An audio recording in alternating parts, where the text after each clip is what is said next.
Hello दोस्तों, good morning. सभी का स्वागत है मेरे ब्लॉग में। तो यहाँ पर दोस्तों आज मेरा विचार बन गया है जाने का बरमान, जहाँ पे आज हम लोग जा रहे हैं नहाने के लिए। ठीक है, नर्मदा माई जा रहे हैं सपन्ने के लिए बरमान। तो निकलते हैं अभी हम लोग। जब निकलते हैं जब आपको बताते हैं कि कहाँ से और कैसे जाने वाले हैं हम लोग। तो अभी हम बकरी लेके जा रहे हैं, ठीक है, घर, और फिर निकलते हैं बरमान के लिए। दोस्तों हम तैयार हो चुके हैं, देख सकते हैं। तो अब हम निकल रहे हैं बरमान के लिए फटाफट से, ठीक है। तो अभी हम वेट कर रहे हैं अपने साथ वालों का, जो आ रहे हैं हमको लेने। तो फिर निकलते हैं बरमान के लिए। हमारा साथ वाला हमको लेने आ चुका था, तो यहाँ पर हम उसके साथ बैठ कर निकल जाते हैं दूसरे दोस्त को लेने के लिए।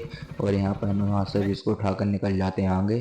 और इसके बाद हम दादा महाराज पे जय हिंद बोल कर, मतलब कि हम दादा महाराज की जय बोल कर निकल जाते हैं आगे की। और यहाँ पर हम पेट्रोल पंप पे आकर पहले पेट्रोल डाला लेते हैं और उसके बाद फटाफट से निकल जाते हैं स्टेशन की ओर। स्टेशन की तरफ निकलने के बाद यहाँ पर हमको दिखता है कि हमारा जो फाटक है वो खुला हुआ मिला था, तो हम फटाफट से निकल जाते हैं। हम निकल जाते हैं एक दुकान की ओर जहाँ पे हमको चेन लगवानी थी बैग में, तो यहाँ पर हम चेन लगवा कर निकल जाते हैं आगे की ओर। तो यहाँ पर हम पहुँच जाते हैं थोड़े आगे, जहाँ पे हमारे नरसिंह भगवान बराजे हुए हैं।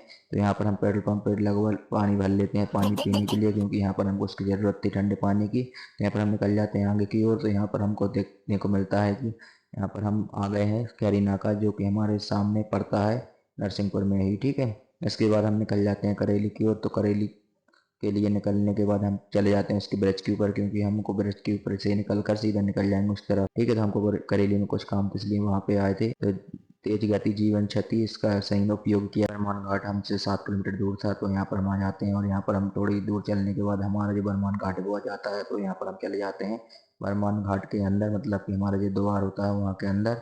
और इसके बाद हम चले जाएंगे थोड़े धीरे आगे, और यहाँ पर हम पहुँचते हैं सीधे सीधे सीधे अपने बरमान घाट में, जहाँ पे हमको आना था। तो यहाँ पर हम फटाफट से अच्छी स्पीड में गाड़ी चलाकर यहाँ पर हाथी महाराज के दर्शन कर लेते हैं और निकल जाते हैं अपने बरमान घाट के लिए। यहाँ पर हम आ जाते हैं अपने बरमान घाट, तो आप देख सकते हैं। तो यहाँ पर हमको बहुत अच्छा आकर लगता है, क्योंकि यहाँ पर बहुत ज़्यादा भीड़ भी थी, कुछ त्यौहार था आज नर्मदा माँ का, इसलिए हम फटाफट से आ जाते हैं मेले के अंदर। के अंदर आने के बाद हमने फटाफट से अपने गाड़ी को पार्किंग में लगाया और हम पहुंच गए नहाने के लिए, क्योंकि नहाना भी बहुत जरूरी होता है। माँ नर्मदा के दर्शन करने से अपना पूरा जीवन सफल हो जाता है, इसलिए यहाँ पर हमने फटाफट से डुबकी लगा ली। और यहाँ पर और दोस्तों अब हम बरमान से निकल चुके हैं घर के लिए, पैर से नहा धोकर, ठीक है।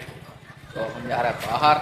ये पूछ रहा था बातों बातों में कि खाने में क्या खाना है, तो यहाँ पर हम लोग आ जाते हैं एक दुकान में नाश्ता करने के लिए, जो कि यहीं पे मेले में लगी हुई थी। तो यहाँ पर हम फटाफट से नाश्ता करते हैं और यहाँ से निकल जाते हैं घर के लिए। तो सबसे पहले हम एक वीडियो बनाने के लिए चल जाते हैं, जो कि यहाँ पर आपको दिख रही होगी। पुल पे से अच्छी वीडियो बनी थी। और उसके बाद निकल जाते हैं हम घर। घर निकल जाने के बाद यहाँ पर हमने आपको रास्ता बता दिया। इसके बाद हम निकल जाते हैं सीधे अपने मेन गेट से बाहर, घाट से निकल जाते हैं बाहर। और यहाँ पर हम लोग को लग रही थी धूप, तो यहाँ पर हम लोगों ने अच्छा एक देसी जुगाड़ बना के ओढ़ लिया अपने सर पे और निकल जाते हैं करेली की ओर। करेली पहुंचकर हम लोग निकल जाते हैं सीधा एक दुकान पे खाने। मैं गरीब दे कितनी सी दवाई और फसना तो उठाई बड़ी बड़ी ले लें। तो यहाँ पर हम निकल जाते हैं सीधे फटाफट से, क्योंकि हम लोग को हो रही थी देर।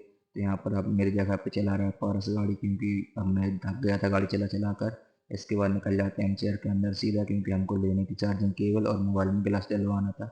इसके पहले हमको पड़ गया एक बर्फ़ वाला, जिससे हमने बर्फ़ खाया और चले गए सीधे उस दुकान पे जहाँ हमको गिलास और कवर लेना था, ठीक है। तो यहाँ पर हम चल जाते हैं सीधे इस दुकान पे। तो यहाँ पर हम दुकान पे से फटाफट से डलवाई गिलास और ली केबल और निकल जाते हैं घर की ओर। ऐसे मैंने आपको फर्स्ट ब्लॉग में बताया था कि मेरे को हर बार गेट बंद ही मिलता है, तो इस बार भी बंद मिला था। और यहाँ पर उन्होंने दो दो ट्रेन निकालने के बाद ही गेट खोला है, जिसके वजह से मेरे चेहरे का देख सकते हैं क्या हाल हो रहा है, पसीने से लथपथ हो चुका हूँ। जब ट्रेन आ गई है इसके बाद गेट खोला, जब मैं हम लोग घर निकल गए और घर पहुँच कर सीधा उसको छोड़ा।